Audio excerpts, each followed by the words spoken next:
Je pose à nouveau quelques éléments de contexte qui permettent d'envisager le transport, la mobilité et la ville de demain en reprenant quelques études qui sont sorties ces derniers mois. Vous les avez peut-être lues. En 2050, les voitures autonomes seront majoritaires sur le marché, mais elles ne seront pas toutes électriques, et ça, on va y revenir. Cette autonomie de conduite devrait libérer 50 minutes de temps libre dégagé par jour en moyenne. Ça fait un peu rêver, surtout en région parisienne, quand on imagine le temps qu'on passe en voiture.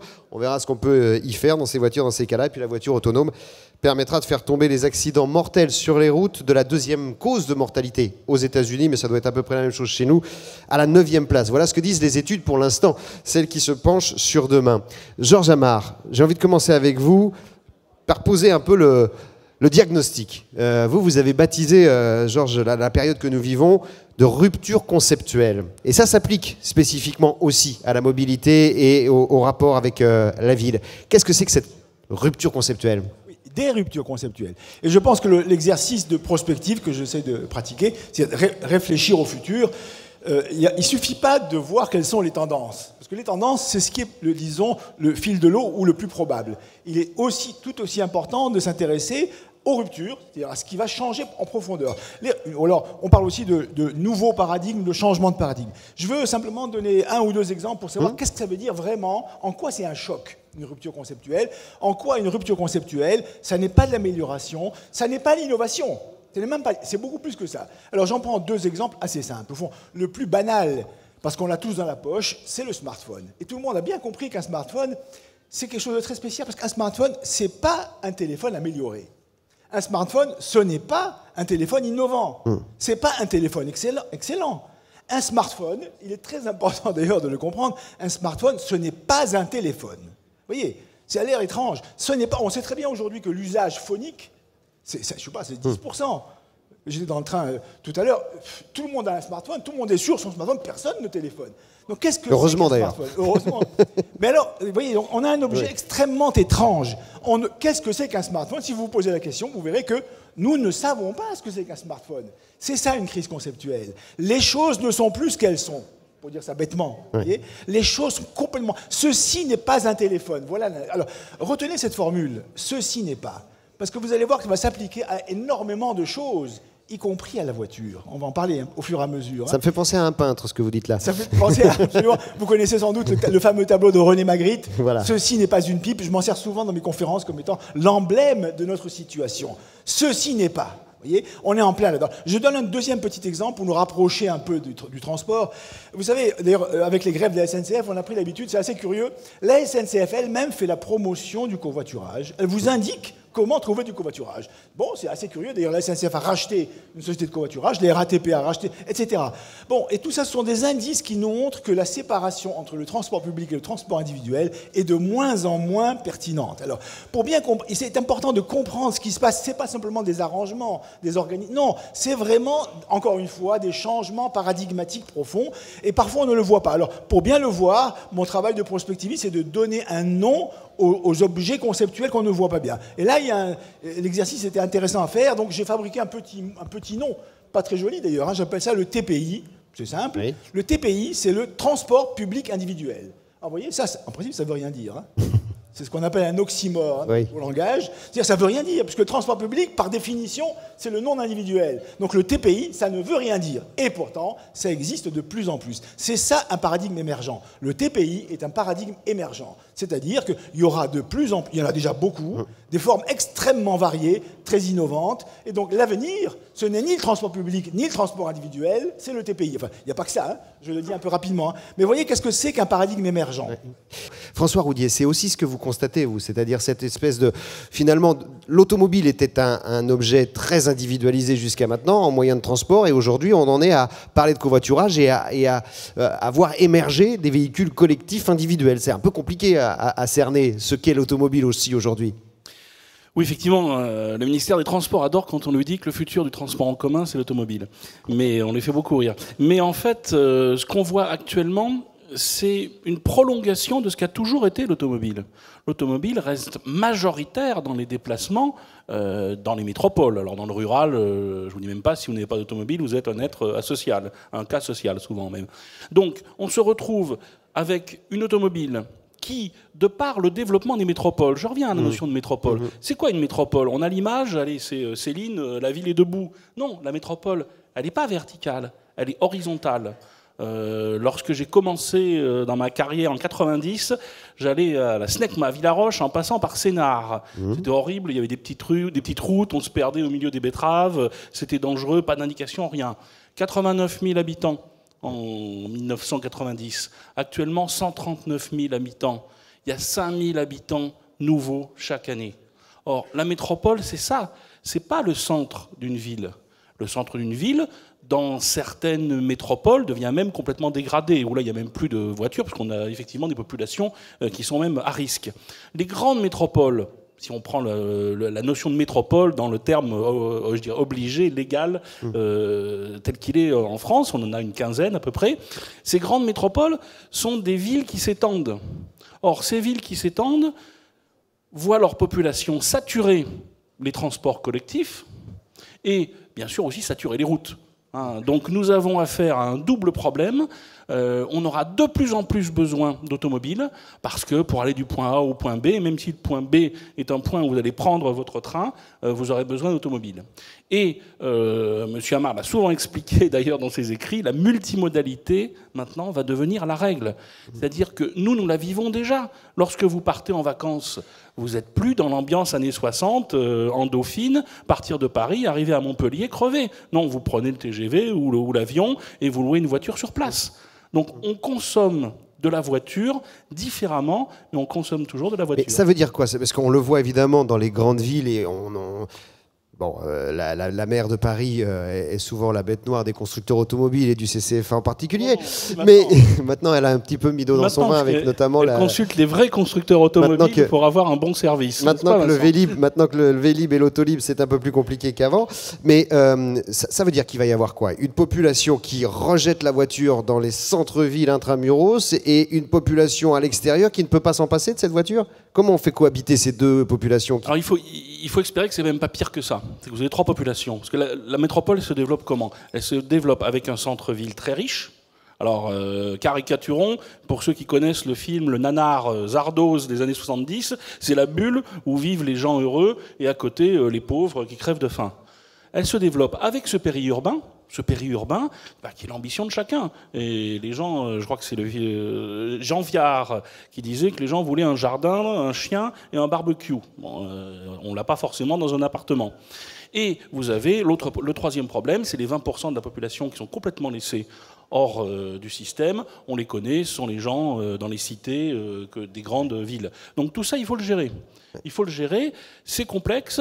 Je crois que l'actualité quotidienne nous montre que les fonds publics ne sont plus là, les dépenses de l'État diminuent forcément, donc l'avenir, le développement de transports collectifs, et j'emploie collectif non pas dans un sens de l'ancienne Union soviétique, mais de la collectivité, dire payé par la collectivité, vont devenir de plus en plus difficiles. Donc les solutions plus rationnelles d'automobiles ou de petites navettes. Regardez tous les projets de navettes automatiques que vous voyez actuellement, ça ressemble à des minivans, ce ne sont pas des bus de 50 personnes. Oui. Tout ça, peut-être, va évoluer vers une propriété multiple des sociétés, des partages entre personnes. Donc on est dans ce point-là en France. Georges Amar, c'est la lecture que vous faites aussi. Vous avez, je disais tout à l'heure, travaillé aussi à l'évolution des modes de transport à la RATP, mais vous avez ce sentiment-là que décrit François Roudier, que les voitures autonomes vont devenir quelque part des prolongements ou des concurrents, peut-être même, des transports collectifs qu'on connaît aujourd'hui? Oui, ça c'est le phénomène global de l'hybridation, c'est un terme très général d'ailleurs. Et beaucoup de choses sont en train de s'hybrider, donc je l'ai dit avec le transport public, transport individuel, il y a des hybridations technologiques, de motorisation, etc. Et donc il faut vraiment s'attendre à ce que les objets changent de nature. Mais je veux revenir en un mot d'abord sur le fond, si je peux dire le tableau, la toile de fond de toutes ces évolutions-là. Elles ne sont pas que technologiques, ni que techniques, ni même que économiques. Il y a des grandes évolutions qui sont sociétales, disons. Et c'est précisément le mot que vous utilisez, aussi ce mot de mobilité. Alors, on peut dire simplement, le mot mobilité, c'est un mot un peu plus moderne pour dire transport et déplacement. Hein. Autrefois, on disait transport et déplacement. Bon, à mon avis, c'est pas du tout simplement un mot plus moderne. Hein. C'est pas du tout ça. C'est vraiment un grand changement. Alors, ce changement, d'ailleurs, si on veut vraiment prendre la mesure de ce qu'il y a derrière ce mot, mobilité, il faut même pas, c'est même pas mobilité qui est le bon mot. Le vrai nom, si je peux dire, du paradigme en train de s'imposer, c'est ce qu'on peut appeler la vie mobile. Vous voyez, c'est pas la mobilité, c'est la vie. Parce que la mobilité, c'est un changement dans notre manière de vivre extrêmement général. Si je devais l'expliquer en juste quelques mots, je sais qu'on n'a pas beaucoup de temps. Oui. Quand même, on est en train de passer, si vous voulez comprendre un changement de paradigme, il faut savoir de quel paradigme nous partons et vers quel paradigme nous allons. En général, on est encore un peu au milieu. Le paradigme que nous sommes en train de quitter lentement, c'est ce que j'appelle parfois le paradigme de la vie postée. Vous voyez, la vie postée, c'est tout simplement cette idée que toutes les choses de la vie se font quelque part. Vous voyez, c'est simple, hein. On étudie à l'école, on achète au magasin, etc. On se distrait dans des lieux. Chaque chose, les choses de la vie se font dans des lieux qui sont fixes au plan géographique, fixes au plan fonctionnel. Un magasin, c'est pas une usine, c'est pas une église, etc. Et c'est fixe au plan symbolique. Une école, c'est liberté, égalité, fraternité, etc. Or, c'est cette fixité-là qui est en train de disparaître. Désormais, toutes les activités de la vie peuvent se faire et se feront de plus en plus en mode mobile. Vous voyez, on peut en effet acheter en dehors dans un magasin, on peut étudier en dehors de l'école, on peut travailler bien sûr en dehors d'un lieu de travail, de plus en plus. Or cette transformation, oui, c'est pas une question de transport à la limite, hein. La vie elle-même devient mobile. Ça, c'est une transformation extrêmement profonde qui touche même à notre rapport au temps et à l'espace. Vous voyez, on n'a plus le même rapport au temps. À la limite, j'espère ne pas vous blesser, mais l'époque de la vitesse, c'est fini. Vous voyez, la valeur vitesse. Disons que ça baisse. Quand je dis c'est fini, ça sera toujours un plaisir, la vitesse, hein, pour ceux qui aiment ça. Moi, j'aime ça aussi, d'ailleurs. En tant que plaisir, ça va durer tout le temps. Mais par contre, pourquoi c'est en train de baisser? Parce que la vitesse, c'est le résultat de l'idée que le temps de transport est un temps perdu. C'est ça l'idée. Tant que le temps de transport est un temps perdu, il faut en perdre le moins possible, donc aller vite. Mais le temps de la mobilité n'est pas un temps perdu. On ne perd pas son temps dans un train, dans une voiture confortable. La durée de la mobilité, c'est de la durée vécue, de la durée utile. Mais si elle est utile, donc la vitesse, ça peut être un plaisir, ça peut être parfois très important, bien sûr, mais il y a beaucoup moins l'obsession de ne pas perdre le temps parce que dans la mobilité, je ne perds pas mon temps, puisque la mobilité, c'est la vie. Vous voyez le changement complet de rapport au temps. Le rapport à l'espace est complètement transformé, lui aussi. Autrefois, quand vous donniez un rendez-vous quelque part. Vous fixiez le lieu. Maintenant, le rendez-vous, c'est une intersection de trajectoires. Chacun avec son téléphone mobile. Où es-tu, etc. On peut se donner rendez-vous pratiquement sans fixer le lieu. Vous voyez, c'est extraordinaire. Désormais, un lieu, c'est une intersection de trajectoires. J'en parle en termes un peu abstraits comme ça. Mais vous voyez, le rapport, ça a changé énormément. François Roudier, qu'est-ce que ça change, cet avènement de la voiture autonome, de la voiture intelligente, de la voiture connectée à son environnement pour les constructeurs automobiles, hormis forcément des défis technologiques qui doivent passionner tous les ingénieurs motoristes qui existent dans ce pays, et Dieu sait si on en a des bons, mais qu'est-ce que ça change fondamentalement dans l'approche de la voiture et de la conception de la voiture ? Oui, c'est vraiment la troisième révolution de l'automobile, et j'emploie le mot révolution à juste titre. On change tout. Et on change de métier. Vous avez eu 3 révolutions. La première, c'est l'arrivée de la voiture. La deuxième, c'est la voiture populaire après la Deuxième Guerre mondiale. Et maintenant, c'est ces nouvelles voitures qui vont devenir intelligentes et qui s'intègrent, comme le disait Vincent Salimon, dans des systèmes que vendent les constructeurs. C'est-à-dire qu'on va vendre peut-être plus de systèmes d'usage de la voiture que de véhicules. Mais cette révolution qui est en train d'aller très très vite. Hein. Vous savez, cet après-midi, j'avais une réunion sur les véhicules autonomes. C'est effrayant. Hein. Ce sont plutôt les problèmes législatifs qui nous bloquent que la technique. Et c'est peut-être même carrément aujourd'hui le concurrent d'un Renault ou d'un Peugeot. C'est plus Google, Amazon ou Apple quelque part. Bah, écoutez, nous dans l'industrie automobile, on se souvient de Hispano-Suiza, de La Haye, Talbot, tous les morts. Hein. L'histoire de l'automobile, c'est un cimetière. Donc, On se méfie quand même. Oui. On se méfie et souvenez-vous qu'il y a 5 ans, effectivement, on voyait ces grands géants arriver comme des leaders de l'automobile. Puis à un moment, ils ont compris que finalement, dans l'automobile, il y avait un client, que ce client, des fois, il était difficile, il n'aimait pas forcément le plastique, qu'il fallait changer des freins. Bah, les freins, même connectés, ça restera quand même des freins et une plaquette de freins reste. Il vaut mieux que ça reste des freins, d'ailleurs. Il y a quand même une base automobile qui est assez essentielle. C'est pas parce qu'un client va avoir une voiture connectée, qui fait papa-maman et qui peut passer en mode autonome, qui va accepter d'avoir son plaisir et sa qualité de vie qui est dégradée. Surtout, en plus, si on lui a dit, vous avez une voiture autonome que vous pouvez mettre en mode autonome, n'oubliez pas que le client, il est libre. Hein. S'il ne veut pas le faire, il ne le fait pas. Et quand vous êtes en mode autonome, vous pouvez faire ce que vous voulez, vous pouvez vous reposer, vous pouvez travailler. Hein. La première fois où j'ai entendu parler de voitures autonomes aux États-Unis, on m'a dit c'est bien, les gens vont pouvoir travailler plus. Oui, c'est très américain comme façon de voir les choses. Mais en attendant, ce qui est quand même très surprenant, c'est qu'aujourd'hui, les constructeurs automobiles, les équipementiers, préfèrent aller au CES de Las Vegas qu'à Détroit quand ils vont aux États-Unis. Aujourd'hui, ce qui se passe dans l'automobile, c'est de la technologie pure. Bah écoutez, c'est ce qui a été dit tout à l'heure par David Puech, qui représente notre sublime filiale, qui est le AMC, qui organise le mondial de l'auto. C'est ce qui nous a conduit dès 2016 à dire, soit on continue le salon à papa, c'est-à-dire qu'on met des voitures par terre, on laisse rentrer les gens et puis au revoir, on distribue des plaquettes, soit on change complètement de mode. Hein. L'automobile de demain, même si le client il vient acheter un Ludospace, il veut savoir à quoi ça ressemble.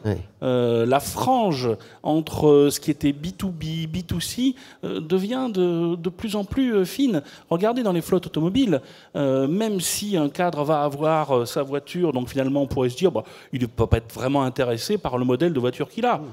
Regardez les crises qu'il y a dans les entreprises parce qu'on ne veut pas telle bagnole, on préfère une autre. Bon. Donc on est dans un concept où les salons automobiles reflètent la révolution, et je dirais même la crise actuelle de l'automobile. Le marketing automobile est dans une situation extrêmement difficile et tout change actuellement. Donc vous voyez, la notion de révolution, elle est complexe parce que ça veut dire qu'on va lancer pas mal de choses dont certaines n'aboutiront pas. Donc après, c'est une table de poker. Ceux qui vont rester sont ceux qui ont les moyens de miser. On est en train de parler de révolution technologique. Ça signifie que dans le rapport à la ville, il faut aussi une révolution des infrastructures, au-delà même des habitudes et des demandes des usagers. C'est-à-dire que si on veut des voitures électriques, si on veut des voitures autonomes, il faut des bornes, il faut peut-être des bornes de recharge, mais aussi des pompes à hydrogène. Enfin bref, il y a tout un enjeu d'aménagement du territoire qui est pris en compte, selon vous, anticipé aujourd'hui ? Oui, ça va commencer. Hein. Ça va commencer. Ça a déjà commencé un peu avec les bornes, les prises électriques, mais il y a un autre aspect de l'adaptation, si vous voulez, du territoire urbain, d'urbain qui me paraît très intéressant, c'est l'adaptation de la ville à la mobilité. Hein. Il y a vraiment une évolution vers la ville mobile, on pourrait dire, et je vais donner simplement des exemples qui sont plutôt des indices que des choses massives, mais qui sont intéressantes. De plus en plus, on voit apparaître, au fond, des lieux de la ville qui sont des lieux pour la mobilité. Hein. On avait ça depuis déjà un moment donné. Il y a déjà un moment où on pouvait acheter son McDo en drive-in, par exemple. Hein, vous voyez, c'est drôle comme image. Hein. Bon, de plus en plus, on a désormais, par exemple, l'apparition de ce qui s'appelle les tiers-lieux dans l'urbanisme et dans la société urbaine. Un tiers-lieu, d'ailleurs, le mot tiers veut simplement dire que c'est ni domicile ni travail. Hein. Or, ces tiers-lieux, on en voit fleurir de beaucoup dans les grandes villes comme Paris et dans toutes les villes. C'est les lieux qu'on appelle de coworking. Donc, c'est pas un lieu de travail, c'est pas à la maison. Vous voyez, ce n'est même plus d'ailleurs l'opposition du télétravail au travail au bureau. On est dans des lieux intermédiaires qui sont des lieux de la mobilité. Et ces démarches-là se généralisent. On a donc tout ça se fait en anglais, bien sûr. Vous avez du coworking, du co-homing, les gens vivent ensemble, et même du co-living. Les gens organisent leur vie ensemble. C'est assez curieux. On retrouve des formes presque villageoises, mais curieusement, c'est au cœur des villes. Donc, toute une évolution de la ville, sous beaucoup d'aspects, qui est la ville des gens mobiles. Oui. Et ça va transformer complètement et la structure urbaine et la manière de se déplacer. Oui. Vous me laisserez tout à l'heure dire quelques mots quand même des orientations de l'automobile elle-même. Oui, mais j'allais vous poser, et on va y revenir de toute façon en détaillant ça, mais par rapport, et je reviens sur vous tout de suite après, Georges Amar, mais comme on parle un peu de carburant aussi et de véhicules autonomes, on continuera à rouler au diesel, François Roudier ? C'était la question. On continuera à rouler avec des carburants liquides. On avait notre réunion de l'association internationale en Indonésie. Et lorsqu'on parlait d'électrique et de la joie d'avoir des véhicules électriques, PHEV, etc., mes amis indonésiens et brésiliens ont dit, écoutez, nous on a de l'huile de palme, nous on a de l'éthanol, c'est pas demain qu'on va passer à l'électrique.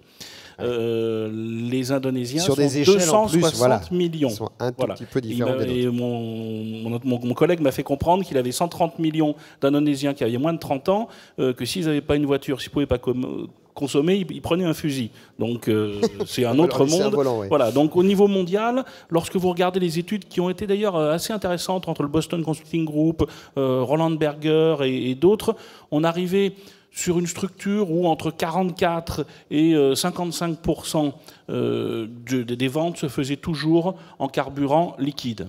Alors, le vrai problème pour les constructeurs, c'est que fossile ou pas? C'est ça qu'on veut dire. Fossile. Les biocarburants. Alors, du coup, vous aviez les carburants fossiles, les biocarburants, l'électricité pure, l'hybride, le petit hybride, le mild hybride, et puis l'hybride complet, l'hybride plug-in. Tout ça est une horreur lorsqu'on est constructeur automobile. Il faut savoir que notre rêve, c'est la voiture mondiale, une seule voiture, comme c'était Ford, vous avez le choix entre les couleurs tant qu'elle est noire. Voilà. Donc, on se met à avoir une diversité de motorisation qui entraîne derrière des dépenses phénoménales. Ouais. Et on ne change pas une ligne de produit comme ça dans la nuit. Ouais. Donc c'est vraiment quelque chose de complexe. C'est complexe pour les constructeurs et derrière toute la filière équipementière. Et on va y revenir parce que ça implique aussi des nouveaux métiers, des nouvelles compétences et vous y êtes sûrement confrontés.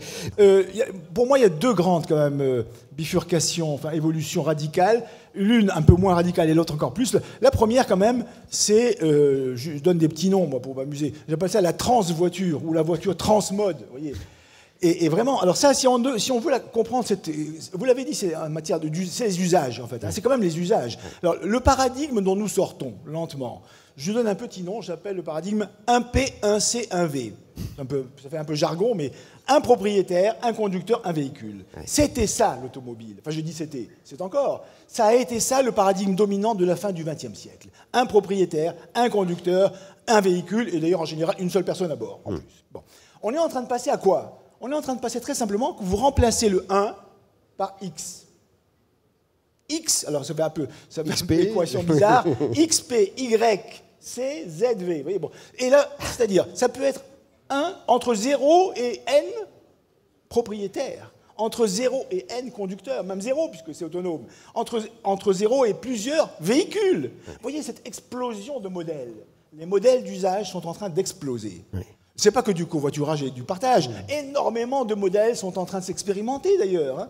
Et alors, vous voyez, donc c'est ça la grande révolution. La première grande révolution, c'est l'hybridation des usages. Et ça va être, il y a beaucoup d'innovations en cours. Il y en aura encore plus. Et la technologie va venir au secours de ça, bien entendu. Alors, il y a beaucoup d'autres hybridations, mais je ne fais que les mentionner. Mais par exemple, l'hybridation transport de véhicules, transport de personnes, transport de marchandises, elle aussi, elle va arriver. Bien entendu, toutes ces segmentations-là sur lesquelles nous avons vécu sont en train de s'estomper. Je ne dis pas que tout ça va disparaître d'un seul coup, hein, mais vraiment, c'est ça la révolution conceptuelle des usages.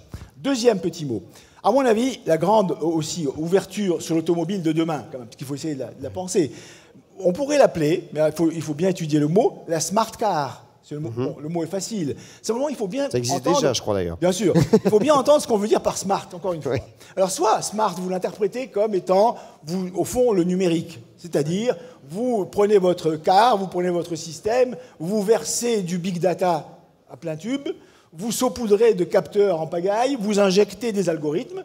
Bon, et d'ailleurs, je dis ça un peu en ironisant, mais ça, bien sûr que c'est ça. C'est la voiture intelligente à tout point de vue. Mais il y a une autre façon de comprendre le smart que j'ai évoqué tout à l'heure en parlant du smartphone. Vous voyez, en disant, le smartphone, c'est pas du tout un téléphone intelligent. Enfin, bien sûr qu'il est intelligent. C'est pas du tout ça. Ça n'est pas un téléphone. C'est une transmutation. La smart car ne sera pas une car, si je peux dire. Ça sera quoi ? Alors, je vous en donne deux petites pistes possibles, 2 ou 3 pistes possibles de c'est quoi une voiture qui n'est pas une voiture ? De même que le smartphone n'est pas un téléphone.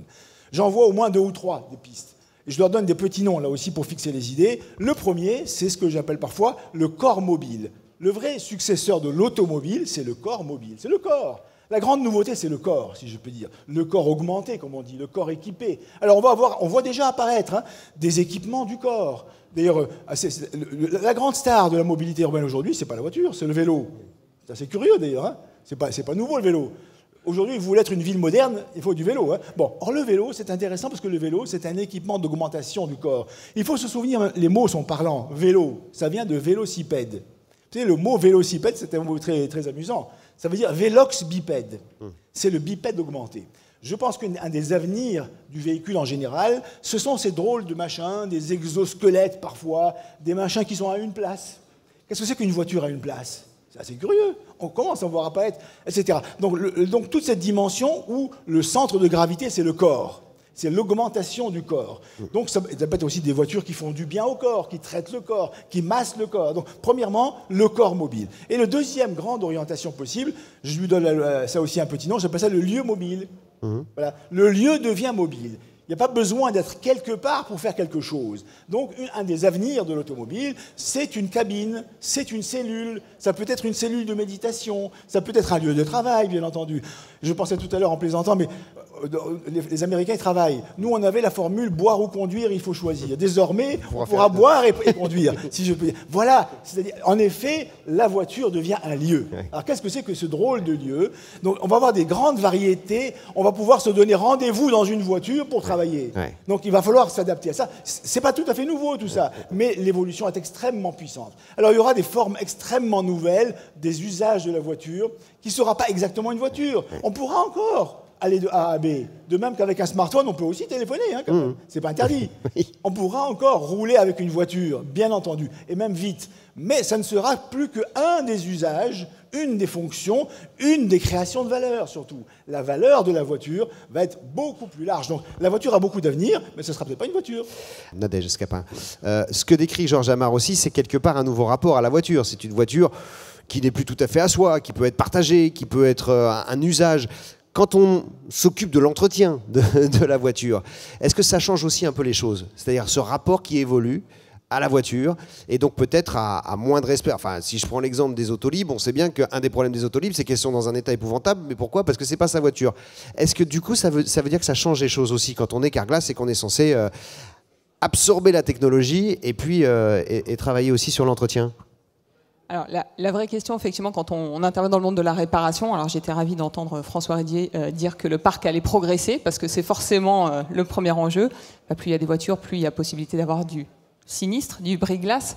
Je sais que ça va piquer, mais c'est quand même effectivement un des enjeux qu'on va avoir à adresser, puisque tous ces changements de voitures, hein, qu'ils soient autonomes, etc., à un moment donné, c'est est-ce qu'il y en a plus, est-ce qu'il y en a moins, est-ce qu'on va avoir à faire face à plus de sinistres et plus de sinistres vitrages, hein, du fait de ces évolutions. Le rapport à la voiture. Mais vous avez aussi du vitrage intelligent. Hein. Alors voilà, alors, le rapport sur la logique de l'usage, la question que vous posiez, je pense que dans la salle, on en est à peu près tous conscients. On voit déjà chez Carglass, on intervient évidemment tant sur des véhicules de particuliers qui sont propriétaires de la voiture et dans le monde de l'entreprise. On voit bien déjà le rapport à la voiture. Je pense qu'on peut déjà dire, même au sein d'une entreprise, quand on a un véhicule de fonction et que c'est un véhicule de service, je pense qu'on voit aussi déjà la nuance. Et c'est pas pour rien que les fréquences que l'on constate, notamment dans le cadre du bris-glace, sont plus importantes dans le monde des flottes. Oui, parce que les véhicules roulent plus, mais c'est aussi parce qu'on s'en fiche un peu plus de l'état dans lequel on pourrait rendre le véhicule. Donc, qui est effectivement des véhicules partagés dans les villes, on se dit que ça peut avoir. Enfin, la question qu'on va se poser, c'est quel est le nombre de sinistres demain? Voilà. Est-ce qu'il y en aura plus? Est-ce qu'il y en aura moins? Alors évidemment, la boule de cristal, on ne l'a pas du tout, mais c'est forcément, encore une fois, on est très très attentif. On ne perçoit pas de chute drastique, justement du fait de cette utilisation un peu dégradée, on va dire, de la voiture. Et après, c'est ce que vous évoquiez effectivement, Martial, c'est clairement le véhicule autonome et son incidence sur les sinistres. Donc est-ce que le véhicule autonome demain va faire qu'il y aura moins de sinistres, au sens large? Certainement que oui. Sur le vitrage, là, tout de suite, j'ai envie de dire, je ne le crois pas, puisqu'il y aura toujours des pare-brises et a priori toujours en verre. Donc, il faudra toujours les réparer, les remplacer. Donc, c'est une bonne nouvelle. Pour autant, ce qu'on projette, c'est quand même une évolution du coût quand même de ce sinistre, puisqu'on est quand même sur des véhicules qui sont mieux équipés, qui sont plus coûteux, évidemment. Ce qu'on constate déjà. Hein. Donc, ça va poser, je dirais, juste deux enjeux. Je finirai sur ce point. C'est faire appel à des gens qui sont en capacité de le faire, bien sûr. Donc, ça fait évoluer nos métiers dans le monde de la réparation. On ne s'improvise plus réparateur, je pense au sens large. Ce sont vraiment des métiers d'experts, donc il faut former. Et c'est aussi beaucoup de pédagogie vis-à-vis des conducteurs. Il ne faut pas sous-estimer le fait que quand on accueille dans nos centres, la plupart des conducteurs ne savent pas ce qu'ils ont entre les mains. ne savent pas du tout comment est fait leur voiture et ce que ça implique pour eux. Donc il y a énormément de pédagogie, beaucoup de formation autour de ça. Et je finirai sur un dernier sujet, j'ai évidemment pas de réponse, mais c'est quid à un moment donné de la responsabilité, notamment dans le cas des véhicules autonomes. Quand un réparateur comme Carglass intervient sur un véhicule, on l'a vu dans le cas des calibrages de caméras embarquées, ça a posé de vraies questions. On fait pas, imparfait, pas imparfait, qui est responsable de tout ça? Et ça fait partie des enjeux qu'on doit adresser. Et c'est effectivement ce qu'évoquait François Roudier tout à l'heure avec les enjeux de législation aussi. C'est vrai qu'aujourd'hui, on constate que tout le monde veut comprendre comment marche la blockchain, mais personne ne sait comment fonctionne un moteur diesel, et s'en fiche un peu d'ailleurs. Mais François Roudier, justement, ces nouvelles voitures, cette nouvelle mobilité implique donc des nouveaux métiers. On sait les former, on sait les identifier, ces nouvelles compétences? Oui, on a vu par exemple qu'il y a des postes de directeurs commerciaux dans les bistrots pour vendre des voitures aux gens qui sont alcooliques mais qui auront une voiture autonome. Oui, il y a plein de choses. Voilà. Il n'y avait pas forcément pensé, mais ça peut être un avenir. Non, on sait évaluer ce dont on va avoir besoin. Pour l'industrie, c'est complexe, parce que lorsque vous aurez à essayer de débaucher un jeune qui est payé 3 fois le prix qu'on peut le payer chez Apple, tout de suite, ça met un système différent. Et lorsqu'on intègre des startups, moi je l'ai vu chez mes constructeurs français, c'est intéressant parce que les personnels ne sont pas vraiment gérés par la DRH. On les laisse faire. S'ils veulent travailler 36 heures, ils travaillent 36 heures. Par contre, quand c'est la semaine du Japan Manga Week, vous ne le voyez pas, il ne faut pas leur demander trop boulot. Bon, on est dans des fonctions très différentes maintenant. Et progressivement, on voit qu'on a besoin de gens dans nos industries qui comprennent ce que c'est que l'individualisme. Notre société va vers l'individualisme. Vous l'avez bien expliqué, le vélo, bon, il y a des tandems certes, mais enfin majoritairement on est tout seul. Et on le voit dans les ventes de voitures. Regardez comment la personnalisation marque le pas. Parce que maintenant tout le monde veut sa voiture avec des rétros différents de ceux du voisin. Il n'y a aucune raison pour que tout ça change. Donc, on va avoir, nous, à gérer une complexité phénoménale avec des besoins extrêmement spécifiques de clients. Il faut que derrière, les gens qui inventent nos voitures, qui vont les vendre, qui vont les réparer, soient capables de comprendre tout cela. Donc, finalement, le concessionnaire, il va faire le métier des directeurs de flotte auto, quelque part. Oui, on a des métiers qui risquent effectivement de se retrouver très très proches. L'évolution de certains systèmes chez les constructeurs fait qu'on voit que c'est le constructeur qui va posséder l'auto et qui va la louer. Donc on est dans un système de révolution vraiment, et tout ça est quand même assez intéressant parce qu'on voit que l'auto reste un plaisir. Il y avait une excellente question, on posait avec quoi les intervenants sont venus ce soir. Moi je suis venu avec une 108 que j'ai en LOA. Le week-end, j'étais avec une Insignia Tourer de 235 chevaux allemande 4x4 Il y avait un peu de route à faire, qui est impossible à faire fonctionner ici. Et en vacances, j'aurais une Mustang décapotable. Donc le plaisir de la voiture existe, même pas une mais BM, la consommation... Mais si, Vincent m'a promis de me donner la i8 qui est là, mais bon, on va en reparler. Ah, j'avais compris. Bon, très bien. Écoutez, merci beaucoup à vous 5 pour ces éclairages. Je vous demande de les applaudir parce que je vais rejoindre pour conclure. Merci à François Roudier, merci à Georges Amar, merci à Vincent Salimon et Nadège Scapin ainsi qu'Agnès Dumège. Merci à vous 5.